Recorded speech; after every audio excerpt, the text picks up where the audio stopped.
नमस्कार, मैं राकेश परमार और आप देख रहे हैं महत्वपूर्ण मुद्दा।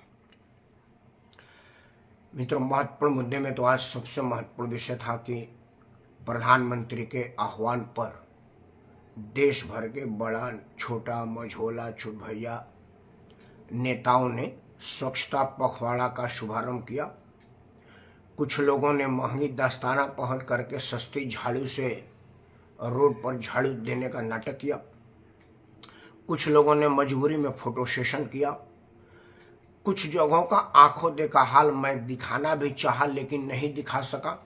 कुछ जगह मैंने फेसबुक पर प्रसारित भी किया। आज मैं 4-5 जगह था। कुछ यार दोस्त मित्र बड़े बड़े लोगों ने आह्वान किया था और कुछ लोगों ने मुझे आदेश किया था कि परमार आइएगा ज़रूर यार, आज है कार्यक्रम। एक बहुत बढ़िया बड़ी खूबसूरत महिला है, भाजपा की नेता है। वो करीब 60-70 कदम तक चली लेकिन मजाल की झाड़ू जमीन को छू जावे।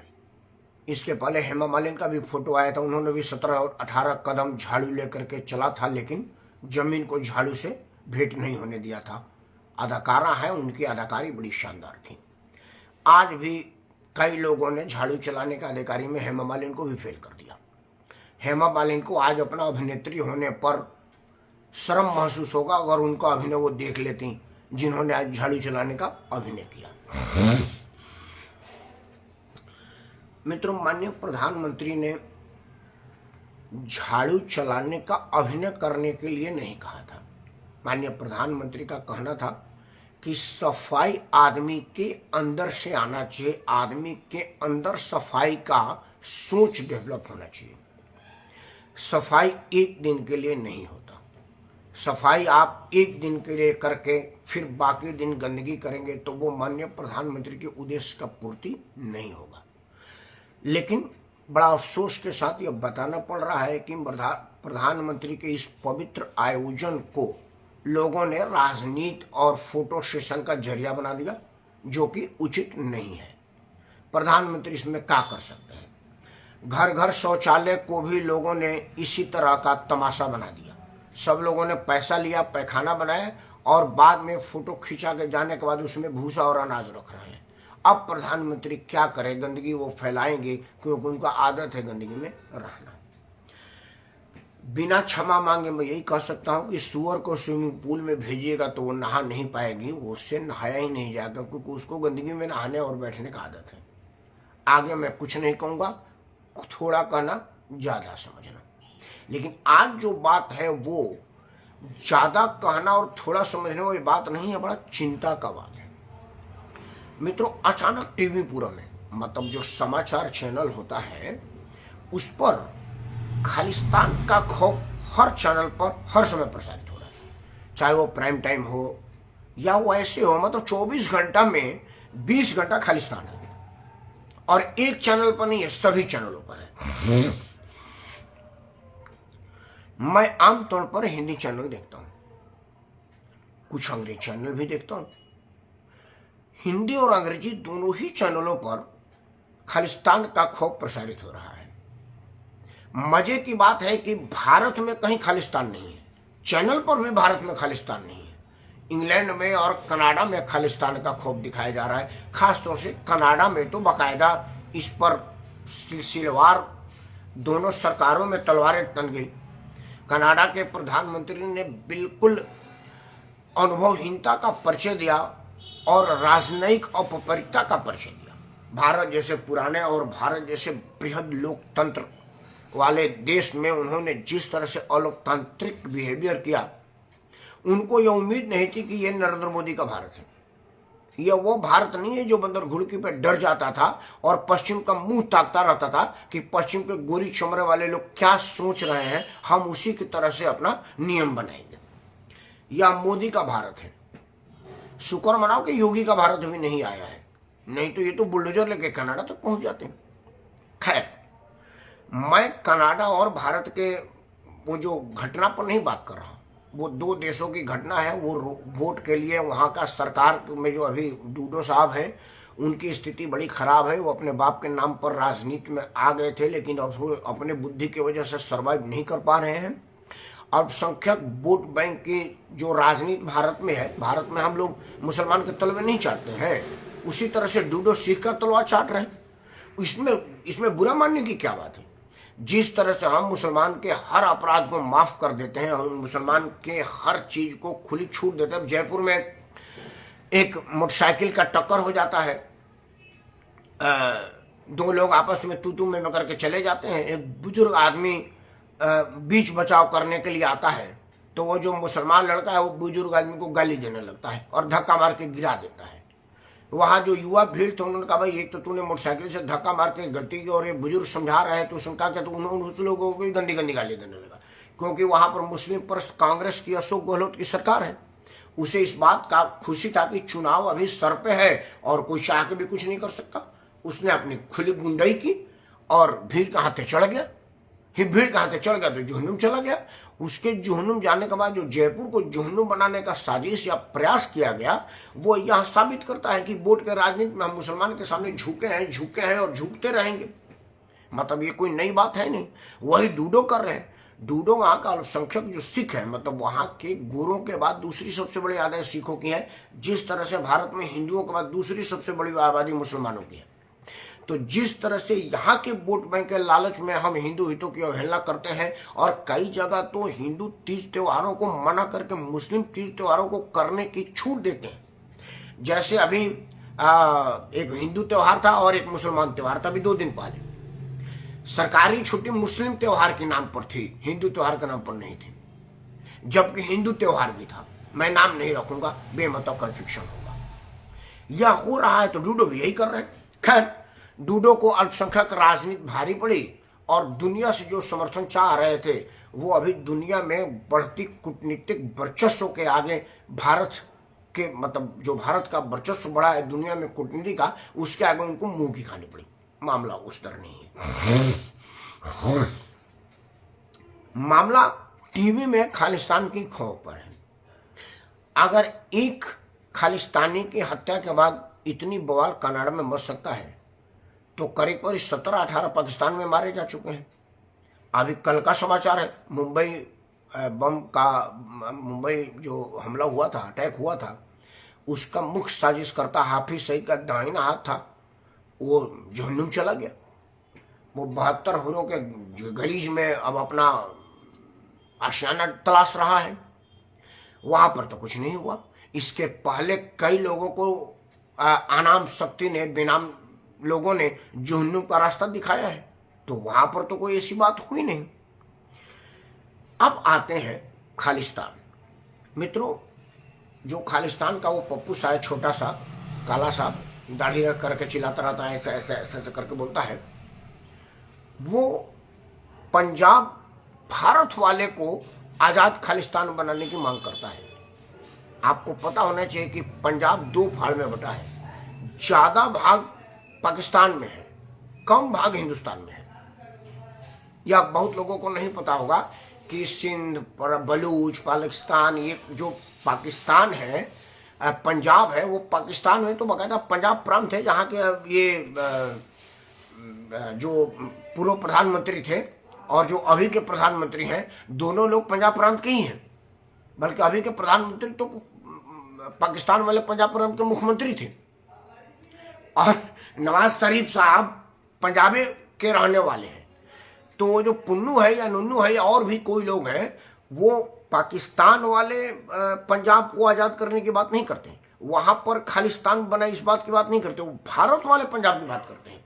इससे साफ साबित होता है कि इसकी फंडिंग पाकिस्तान करता है और वो जो पप्पू है वो पाकिस्तान का पप्पू है और पाकिस्तान उसको उल्लू बना रहा है और अपने इशारे पर नचा रहा है।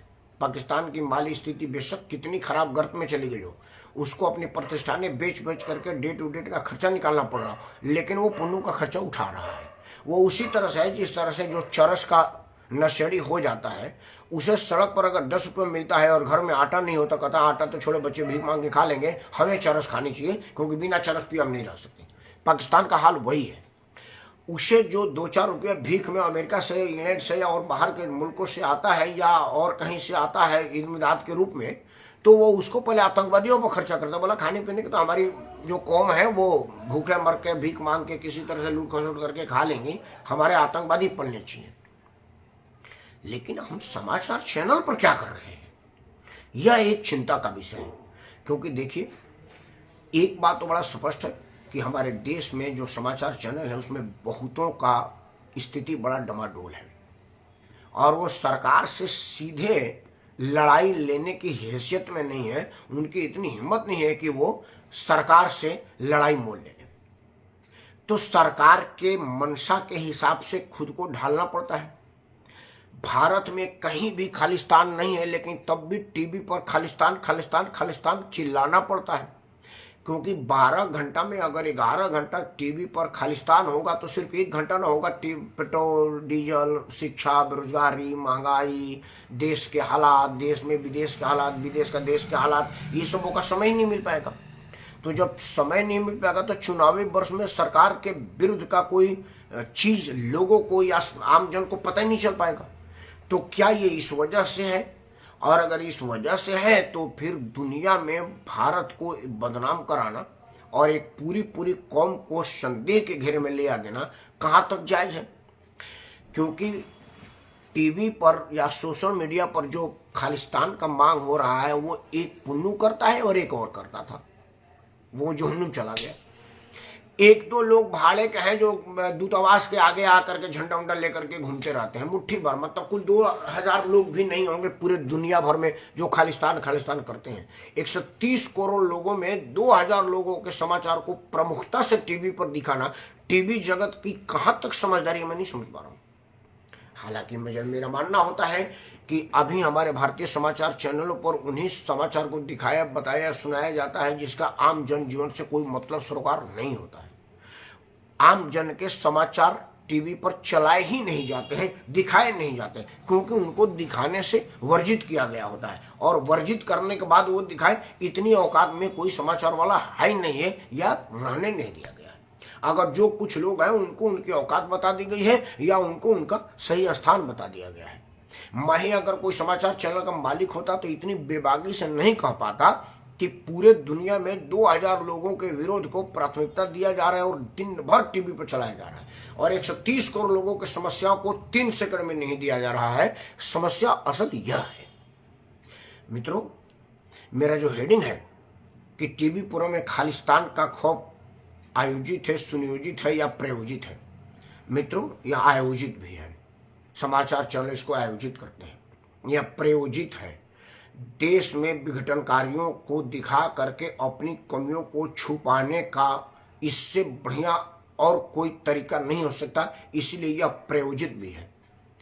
और यह सुनियोजित षड्यंत्र है कि देश भर में खालिस्तान का खौफ क्रिएट किया जाए, खड़ा किया जाए। जबकि मैं अभी अभी पंजाब के दौरे से लौटा हूँ, मतलब 1-1.5 महीना हो गया। मैं फेसबुक पर अमृतसर के स्वर्ण मंदिर से लाइव था, जलियांवाला बाग से लाइव था, बाघा बॉर्डर से लाइव था, और भी कई जगह जो मैं लुधियाना उधियाना गया, मतलब मैं 3-4 दिन पंजाब में था। मैं दिल्ली से बाई रोड खुद गाड़ी चला करके गया था अमृतसर, मतलब बाघा बॉर्डर तक। मुझे कहीं पर एक सिपाही का एक्स्ट्रा डिप्लॉयड नहीं मिला, कहीं खौफ की चीज मुझे नहीं मिली। आम पंजाबी में किसी तरह का उस तरह की नजरिया मुझे देखने को नहीं मिला। यहां तक कि दुनिया भर में प्रतिष्ठित स्वर्ण मंदिर अमृतसर, जिसको वहां हरमिंदर साहब कहते हैं, उस स्वर्ण मंदिर में घुसने पर जो यहाँ कालका जी मंदिर में भी बेमतलब का बहुत ज्यादा जांच पड़ताल होता है, छतरपुर मंदिर में होता है, स्वर्ण मंदिर में एक सिख खड़ा था। हमने बल्कि कहा कि जांच करवाई, बोलो जाओ मुंडे जाओ जी, वीर जी जाओ। तो हरमिंदर साहब जो वहां के सबसे पावन पवित्र जगह है, वहां पर भी कोई सुरक्षा जांच नहीं था, मतलब वहां पर खौफ नहीं है। ना तो वहां के ग्रंथी को खौफ है, ना ही स्वर्ण मंदिर चलाने प्रबंधक कमेटी को कोई खौफ है कि यहाँ पर कोई आतंकी गतिविधि होने वाली है या आतंकियों से कोई खतरा है। वहां के गांव देहात में किसी तरह का कोई खौफ नहीं था। हम सामाजिक लोग हैं तो जाते हैं तो 2-4 किलोमीटर गाड़ी गांव में भी मोड़ देते हैं, नहीं तो रुक करके आम जन से भी कुछ बात करते हैं ताकि उनके मन की बात पता चले और हम अपना विचार बना सके कि सीन क्या है। लेकिन हमें कहीं पर खालिस्तान का खौफ नहीं लगा। जब से खालिस्तान का खौफ आया है तब से भारत का प्रत्येक शख्स जो सोशल मीडिया पर है या जो मीडिया पर एक्सेस है, जिसको मीडिया पर बोलने का मौका है, वो यही कह रहा है कि ये कौन लोग हैं जो खालिस्तान मांग कर, हमने तो मांगा ही नहीं। पंजाब के सारे राजनीतिक दल, मुझे बड़ी खुशी की बात है कि पंजाब में आमतौर पर खालिस्तानी समर्थक सरकार है। अरविंद केजरीवाल को खालिस्तानी ने शरण दिया था और खालिस्तान के हिसाब से वहां पर सरकार चल रही है। वहां पर चुन चुन करके हिंदू को दुकान को टारगेट किया जा रहा है और खालिस्तान को प्रश्रय दिया जा रहा है। तब भी वहां पर का जो जनप्रतिनिधि है, नेता है, विधायक है, आम जन है या जनप्रतिनिधि है, एक भी खालिस्तान के समर्थन में बयान नहीं दे रहा है और ना ही खालिस्तान को सही कह रहा है।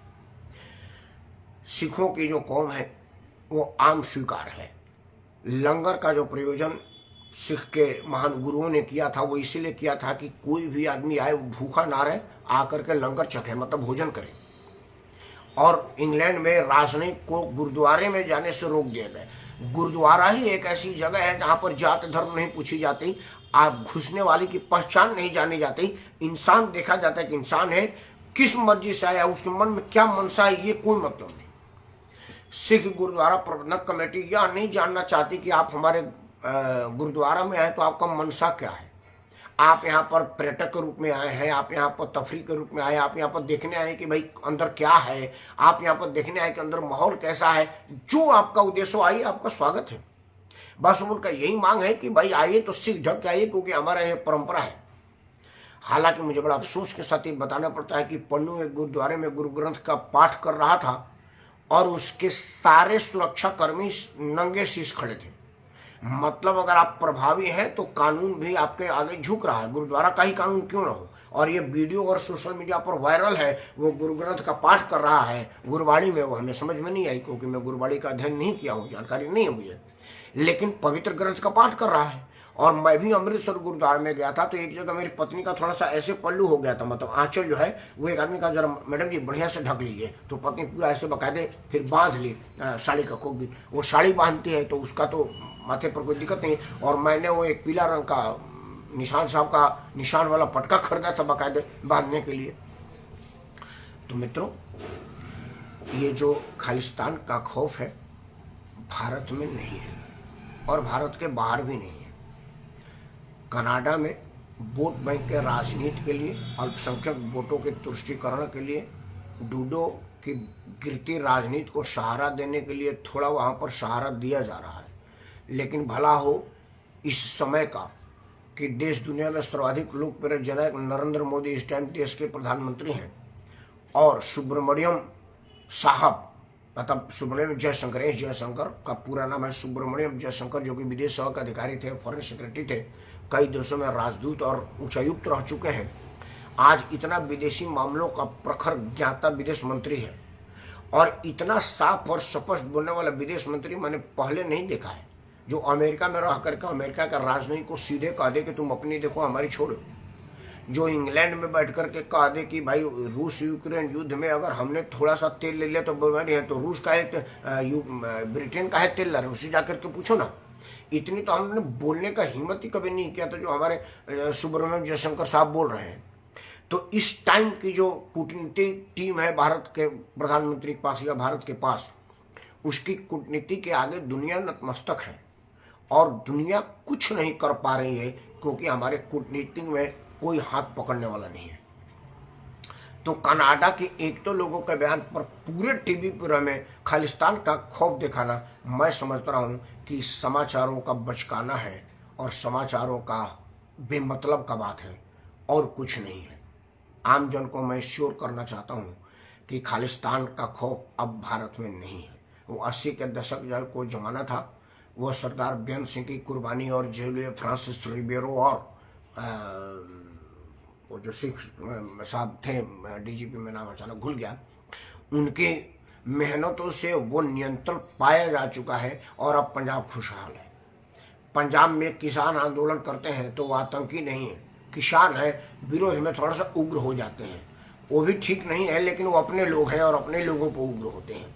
वो बम गोली नहीं चलाते, ट्रैक्टर चलाते हैं और ट्रैक्टर थोड़ा विभत्स तरीके से चलाते हैं। उचित वो भी नहीं है, मैं ये भी उसका विरोध किया था, लेकिन फिर भी उनको खालिस्तानी में नहीं कह सकता। अपने हक की लड़ाई करने के लिए, अपनी बात के लिए विरोध करने, प्रदर्शन करने, मांग करने को मैं खालिस्तान नहीं कहता और उग्रवादी नहीं कहता।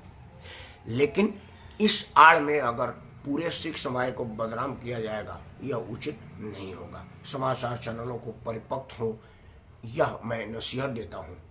और सरकारों को अपने लालच में अपने कमियों को छुपाने के लिए बेमतलब के चीज़ों को टीवी पर परोसने और उसी को टीवी पर चलते रहने दे की जो हवा दी जा रही है, उससे भी बचने का आग्रह करता हूँ।